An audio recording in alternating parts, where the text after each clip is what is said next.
Good evening, everyone. Welcome to the North East Non-League Show, episode 59, Whitby Town Special, sponsored by DJ Private Hire, Gateway Accountancy Services Limited, Elite Goalkeeper Academy, and Motivate.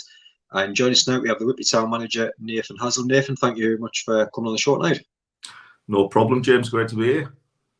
Excellent. I think we've got a lot of managers and teams coming on that's doing really well this season, so it's nice to talk about the good things, especially with Whitby Town this season as well. So tonight we're going to be looking over Nathan's time as number one at the club, in charge, and also chatting about the great season so far and the aims for the rest of the season as well. And I think we start with Nathan, go back to September 2022. Bullock resigns, obviously there already as joint manager as well. Was it an easy decision to take over? Yeah, it was an easy decision, but it was a tough night. The night it happened, we just lost. I think it was 6-0 to Gainsborough Trinity. We were, I think, six losses on the bounce. I think we had a draw between that. So in the first 7 games, we'd lost 6 games, and Bully was he was looking at transitioning into another job, and it was 100% that he was going to leave. But yeah, I stepped up, and it was just a natural thing to do. Really, we're a great team together. Things just didn't go well on the pitch, and it was just a case of freshening everything up and going for it. Really.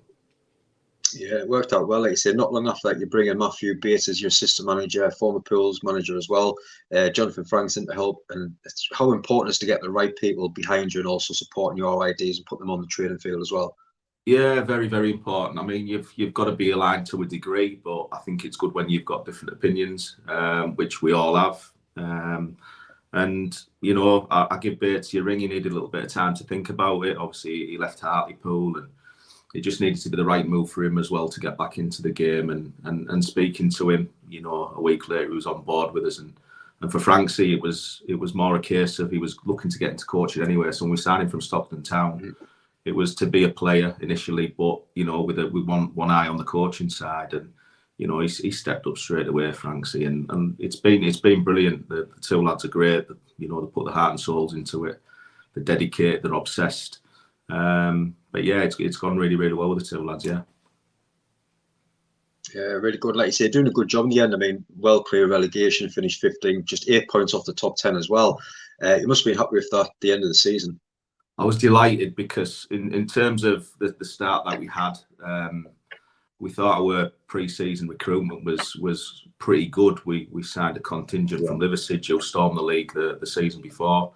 But it became apparent straight at losing Jacob Hazel to Darlington, over the summer. You can't replace goals, and it was a real big thing for us. So we had to be quite resilient, and we had to adapt. We weren't an attacking team. We had to go very defensive. Hence, we didn't score a lot, but we didn't concede a lot either. For a team that was somewhere near the bottom, our goal against record was brilliant. We weren't far off 1 goal a game. So we finished well clear of the relegation zone, which was good. It gives us a little bit of breathing space, but it also give the current players a bit of belief that going into next season we could potentially have a good season. So we'll laying the blocks really for the following season.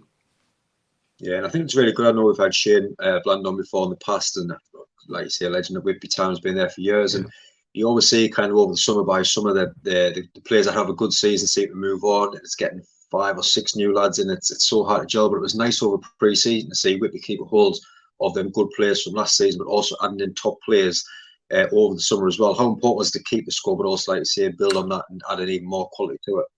Yeah, I think the key was for the players who were with us to visualise that something was happening at Whitby, to be honest with you. And that was a credit to how well the season went from us starting really, really poorly. Great changing room, real strong belief. They're all very, very friendly with each other. You've got the usual jokers in there, the usual guys who are serious, and there's a great mix. And I think that was the key to it. They could actually see that. Do you know what? With a few signings here, we could have a really strong outfit, and they all bought into it. It wasn't a case of getting to the end of the season and then having conversations. It was happening well before then, round about January, probably now, to be honest with you. And like I say, luckily we got everybody signed up that we wanted to, and some of the young players that were coming through, like a Colby Shepherd.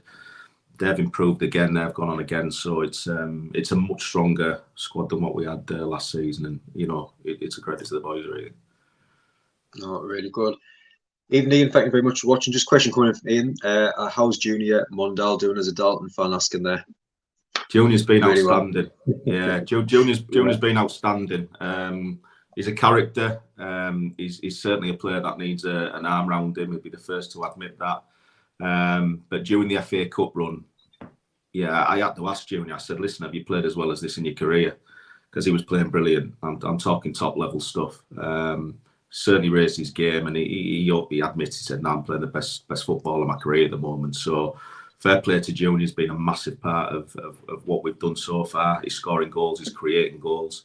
And I just think it's the environment that he's in. You know, he feels comfortable, he's wanted, and we're giving him a license to go do what he needs to do. And I think with some players, you've got to do that. And we're getting the best out of him. So, yeah, he's doing brilliant for us. Yeah, and let's say with the pre-season was very important getting that squad together, and a great start of the season with Short beating Atherton, Guiseley and Marine, played free, won free, scoring goals as well. The change room and yourself must have been full of confidence after them first few games. Yeah, we looked at the fixtures, you always do. It was a tough start. You know, a lot of people had Atherton down as a team being near the bottom. But it was a tough game the opening day, but we kept a clean sheet, won the game 2-0. Then you're looking at Guiseley and Marine away, two powerhouses of the league, really. Yeah. Always going to do well. Away from home, never won at Guiseley, never won at Marine in the time I've been at Whitby. We went there and dominated and were clinical and got the win. So it was a brilliant start for us. Yeah. Yeah, really good. Like you say, after a couple of defeats, obviously wins came back again, and from since then you look at just month by month, really. I mean, September only losing one game in the league, none in October, 2 in November, and unbeaten all games December as well. It just keeps getting better really all season, doesn't it? Yeah, the key point I think was after Rylands at home, our home record for whatever reason, we were losing. We won the first opening day against Atherton, and then we lost the next 3. So it's alarm bells for us, because it's good being away from home, but ultimately you need to draw in the crowd at home to bring the money in. And if you're not entertaining, that's where the issue was. So we made a tweak here and there. We worked on the defensive unit as a whole, right the way through the team. And at that particular point, we were 7 games in, 4 wins and 3 draws, I think it was. We conceded 14 goals, but we were scoring as well. So it wasn't so bad. But 2 goals a game against, it's not really a team I would associate with, because normally my back lines are quite tight. So after we've done that little bit of work and a little bit of rotation within the team, I think we've played something like 15 or 16 games since then and only conceded 14 or 15 goals. So we've gone to below one a game. And like I say, we've only lost 3 games since then in the last 15, 16 games. So been very, very solid. And again, it's a credit to the players and the staff, because there's a lot of hard work that goes in behind the scenes, and the players have got to take it on board and listen, and that's what they're doing. So yeah, it's a good position to be in at this stage, definitely. Definitely. And Ian just mentioned there good about Junior Mondale as well, never given a chance at Darlow. And just mentioned, obviously, we had a few managers on that kind of, when they look at the fixture lists, they go one by one, they're kind of splitting them up, so a couple of games at a time. I mean, when you sit down and look at the next few games ahead, how do you kind of plan for them games? Really, really boring. One game at a time. Yeah, it's the old cliche. It's the old cliche. Yeah. I mean, you know, the thing is, when you're a manager, I'm not sure what the other managers do. You have got one eye a little bit further on. You've got to, I think, because you've got a squad. It's only a small squad. You've got injuries. You've got cautions to think about when they're hitting 5 cautions, and it's a bit of a juggling act. But in essence, with the players, it only ever is one game at a time. And like I say, the boys are preparing tonight on, Rylands on Saturday. We've got Guiseley on Tuesday. That's not even our thought process at this moment in time. But we've paid Guiseley. So like I say, from a scouting point of view, we do a lot of that, between us, me, Bertie and Francie. And we're pretty clued up with all the teams. So we're pretty comfortable in working as we are with one game at a time. Excellent. Like you say, a good 3-0 win on New Year's Day against Atherton before a 1-0 loss to Walker. Saturday gone. What's your thoughts on them couple of games since coming after New Year? Yeah, so the New Year's Day game was, the conditions, Whitby's pitch, it's notorious. It's a great pitch in the summer, but once we get to these wet months, it's, there's no secret. It needs some work doing underneath it in terms of the drainage, but it gets heavy. And the game against Ilkes, and truth be told, I was surprised it was on. But then what you're doing is you're getting the players through a mental battle, because we're a very good football inside. Hence, why we tend to do well away from home on the 3G pitches and stuff. But it then becomes a mental and psychological battle just getting through the game, and that's what we do. We've just got to plough through it. We go very direct, which, you know, I've gone on record. I don't like playing direct, but you've got to adapt, and it's about winning football matches. And whilst you want to win, you know, playing lovely football, it's just impossible at this time of year on our home pitch. So to come out 3-0 winners was, you know, I thought there would only be a goal in it because the quality in the game was devoid. But to come out 3-0 winners, you know, and Blandy getting his clean sheet, and I think that was his 400th game as well, you know, which is brilliant for him. It was a great result. But then spin it round, we've gone to Worksop, who, you know, this season in the 20 odd games we played in the league, by far and away was the best performance, you know, that we've encountered this season when they beat us 4-2 at home early in the season. But we've come a long way since then, I think. And when we played them away, just gone, they're just a very experienced outfit. Yeah, great going forward. We struggled to contain them. They were a better team on the day. Unfortunately, we just couldn't hold out for a draw. It was a bit of a fluky goal, I would say. But that's the way football goes. You've just got to recover. And we've just got to get ready for the game on Saturday now. Definitely. Even Lewis, thank you very much for watching. You just mentioned they got Whitby in the North Riding. Can't wait for that one from the North fan, Lewis. Watch out for him, man. He'll bring his drum. He'll have your head battered. No, supports him everywhere. Great lad. And we just mentioned the Mondale before there, and obviously the firepower is always key at any club. And you've got the likes of Mondale, Grattan, and obviously Brad Brewster just banging goals in for fun, and obviously others there as well. But averaging almost 2.3 per game, you must be confident going to every game thinking we could score 2 or 3 goals per game here with them. Well, up until Saturday against Worksop, who obviously kept us out, we'd scored in every game this season, right the way through pre-season. Obviously, we scored a couple against Bristol Rovers as well. It's one of them where, you know, that the attacking prowess in the team is, you know, we're a good outfit. We do create chances. The hardest thing's putting the ball in the back of the net. We've been doing that. But the most pleasing thing for me as the manager is the goals have been going right way around the team. We've got 15 or 16 scorers in a squad of 18. You know, the 2 keepers, I think they're the only guys that haven't scored. So it's it's brilliant. And like I say, we'll keep working at it. But since we've kind of got the back line straightened up a little bit, the goals have kind of suffered a little bit as well. But no, I'm delighted with us as an attacking outfit. Oh, really good. Before we get into the FA Cup, just want to say everyone that's watching again, thank you so much for your support as always on the channel. As we always say, please get across to all the social media pages, Whitby Town, Facebook, Twitter, get them a like, get them a follow, and help them out as much as you can, and get across the website and check out all the latest news as well. And if you haven't already, please hit our subscribe button as well and help the channel grow as much as we can. So getting on the FA Cup, I mean, it just means a lot to so many fans, and I think you kind of seen that in the last stage and all these games that were picked for TV, all these big games. Nobody wanted to see them; they wanted to see the little teams versus the big sides. Was quite disappointing by the games that were picked, apart from the Derby game, of course. It had to be on the telly, but in these early stages as a manager and players, it means so much to you, doesn't it? Yeah. I mean, in all the time I've been a manager, the FA Cup run one, you look forward to it because you're playing teams above you in the main. But the dream's always to get to the first round proper, and that's from an achievement point of view. You know, that's the fairy tale side of it. But from a club's point of view, the money is so important, as we all know. Yeah. I get reminded of it every pre-season, every board meeting when we go in for the early board meeting.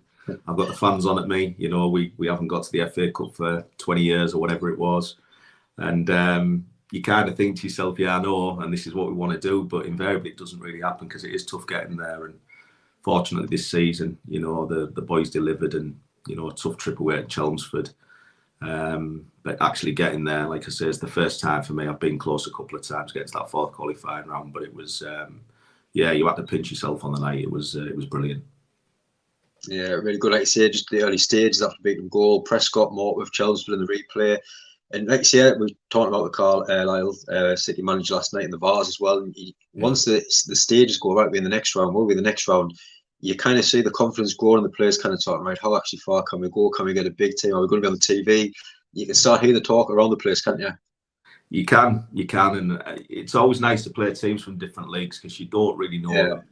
The players seemed to raise the game a bit more, and through that run, our toughest game was Morpeth, because we know everything about Morpeth. They know everything about us. Yeah. We scraped through 1-0. It could have gone either way on the day, but we got through it. And Chelmsford, for all they're in the Conference South, next level up, we absolutely dominated them. You know, in both games, we should have gone through in the first game, and I knew that particular night when we were at the Turnbull, I knew when we turned up and the whistle went, I knew the boys were on it. You could just tell, you know, and without being too bullish about it, I think there was only ever going to be one winner. And we've just been speaking about Junior on that particular night. He was unplayable. Like, he scored a couple of goals, and the final goal was an absolute worldie. So, yeah. Oh, fantastic. And like you say that, I mean, I remember watching Shane's video. I think after the change rooms, the scenes was absolutely fantastic. Yeah. Really good to see them. And the first round draw gets made, and it's Bristol Rovers. And at the time, obviously, when the draw, Joey Barton was still in charge. I mean, you kind of think, come out, you're going to go against 1-1 against Joey Barton. You must have been ready for that fight at the time. I was getting ready for it. Yeah, he's a character, certainly, obviously, since he's left the game as well. I mean, he's making headlines, isn't he? But I think, you know, listen, going to Bristol Rovers, League One, the golfing class was evident. It was massive, and it always will be. But I think at that particular time when Joey was in charge, they were going through a tough spell. He was, you know, the changing room wasn't a happy one. There was certain players being left out who were being played, and a few choice words on his interviews as well. But I think for us, it would have probably been better if Joey was still in charge at that particular point. The change managers, and as you always do when they get a manager, you see a raise in performance. And on that particular day, you know, we caught them on a half decent day. We needed them to be below par. We had to be having an absolute flyer, and it didn't work out that way. But can't fault the lads. The fans were brilliant, and you know, it was certainly a day to remember. Definitely. See, I mean, just the build up with when the draw gets made, and obviously they're on the TV, and obviously the draw getting made and all sorts like that, and it's just the build up around the place in the local area, on the website, social media, and it just, you can see the excitement building up. And obviously going down there, it must have been exciting, the team bus going down with the fans and stuff, and just seeing so many Whitby fans down supporting the ball on the day. Yeah, that was the big thing. Obviously, the boys are excited. We're all excited. But you've got to kind of compose yourself, take a step back. It's just another football game, as daft as it is. But it's certainly one for the memory bank. Can we create a little bit of history and, you know, memories for life? But when you actually turn up at the ground and you see the fans there, that's when it's like, yeah, this is brilliant. This, because we've come all the way from Whitby, little Whitby. We've got a stand full. I think there's about 5,500 there.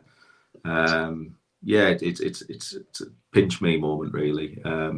But yeah, we give them 2 goals to shout about, 2 very good goals, and that's what it was. You know, they've got some memories there. You know, there's certainly the younger generation, because they've never seen Whitby get to the first round of the FA Cup. So yeah, hopefully it's encouraged some more younger fans to come, and you know, they'll be expecting the same again next season. And what was it feeling like after the tune? I mean, obviously with the younger players just happy to be there, and obviously being a part of the FA Cup. But I can imagine it could have been 2 or 3. Well, right, it was 7-2. It should have been only 4-3. A bit more close. So what was kind of the mixed reactions in the change room after the game? Every occasion I've played. So there's been 3 times when I've took a Northern League team of Whitby to teams that are 4 levels higher, and you try and prepare them for that kind of rabbit in the headlights moment. And you just can't prepare for it unless they're playing them games week in, week out. And Bristol Rovers caught us cold a little bit. We've got to be honest there. We got to half time, and you're pretty much saying to yourself, look, it's 4-1 to them. It's game over. Yeah. Get the shackles off. There's nothing to fear, which was the instruction before we went out there. And go express yourselves. Go express yourselves, and, you know, do what you need to do. Just make a game of it if you can. And, you know, we actually thought we had that moment, that glimmer of hope when Connor scored that worldie in the top corner. The fans were going mad. We had a good spell in the game for probably 10 minutes. Houston missed one on his left foot. And they were getting a bit worried. You could see their bench, you know, they were really going for it with the team.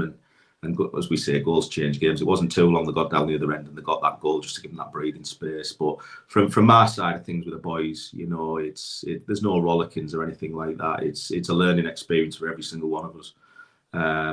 And the better for the experience, you know. It's certainly, that's the case, because we had a tough game at Hyde just after that.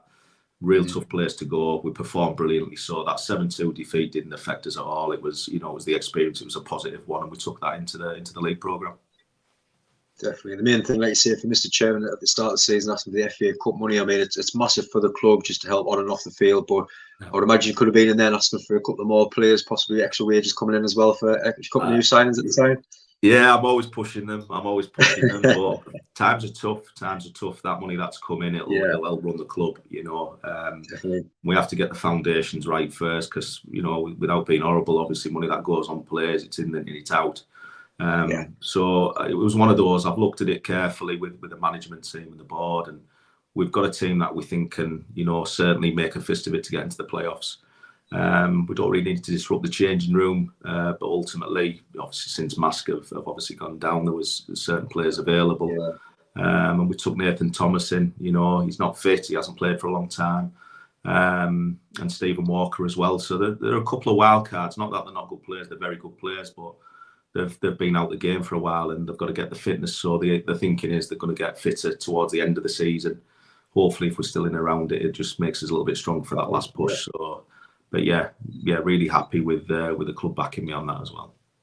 Yeah, definitely. Ian just mentioned their prize money is so important for non-league sides in the FA Cup and Trophy. Like you say, I mean, look, even there's just a season in the Northern League, Brandon, North Shields struggling. Yeah. Luckily, came back, but Mask look like they're going back down to the Northern League. It's just scary how quick a team would fall after so much success as well, isn't it?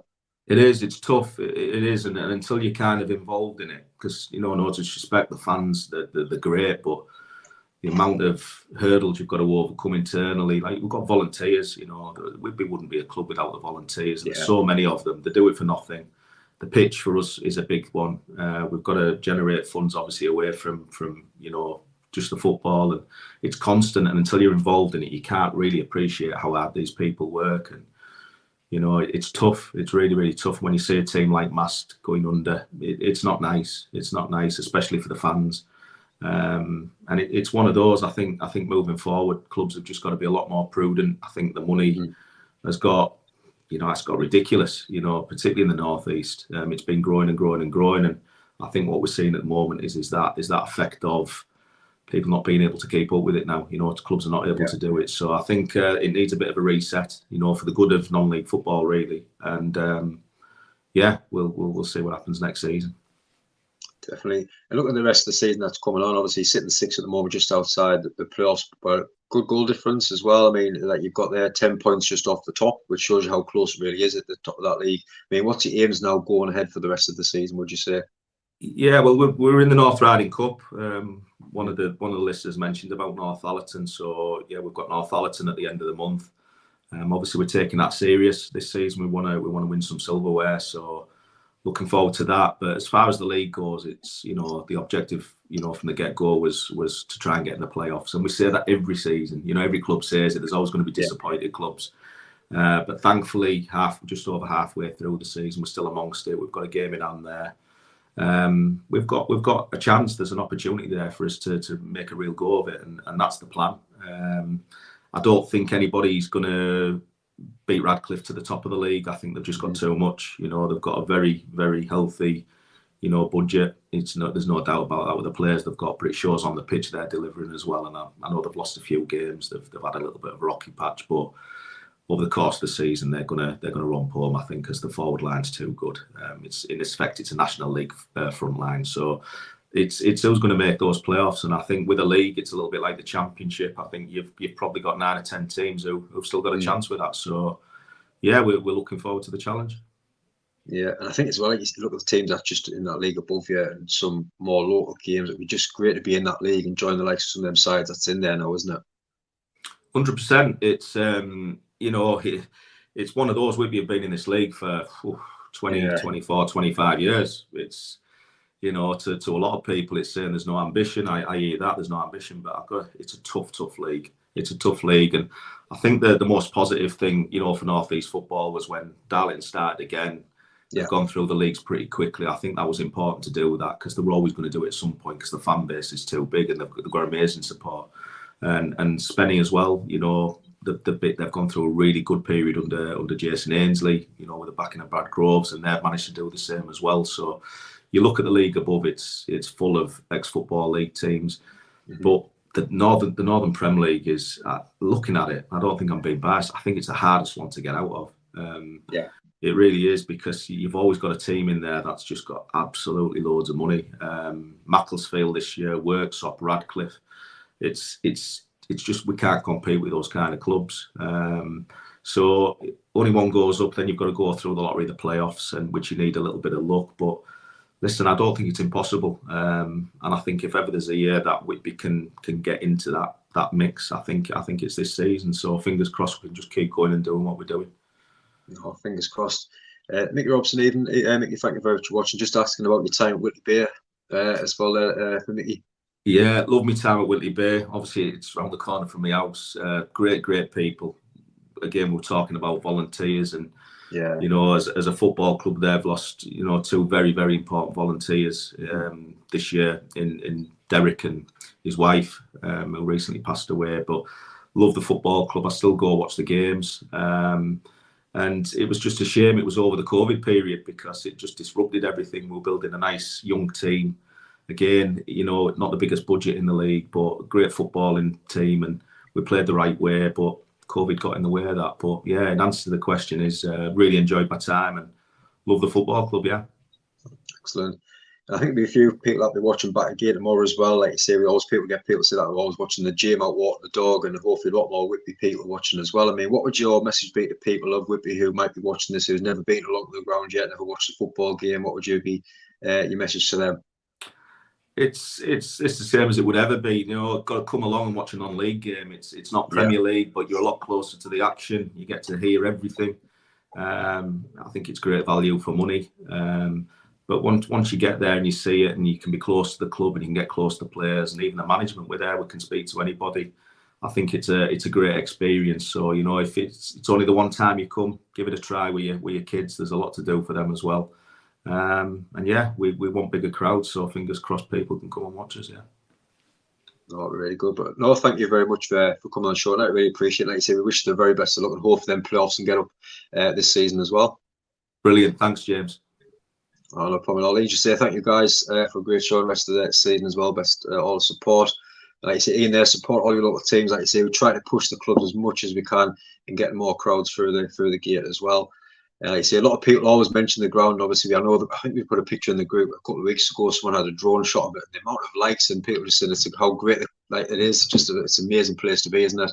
As well. A couple of shows coming up next week. Just waiting for a guest to confirm for the Wednesday night. But on Thursday night, we have the Stockton Town special. It was supposed to be the manager, Mickey Dunwell, but he is busy now. So we have got the club ambassador, Jeff Winter, the former Premier League referee, coming on to talk about the club as well. So that should be really interesting. But again, everyone that's been watching, we really appreciate support as always. And I hope you all enjoy the rest of your night as well.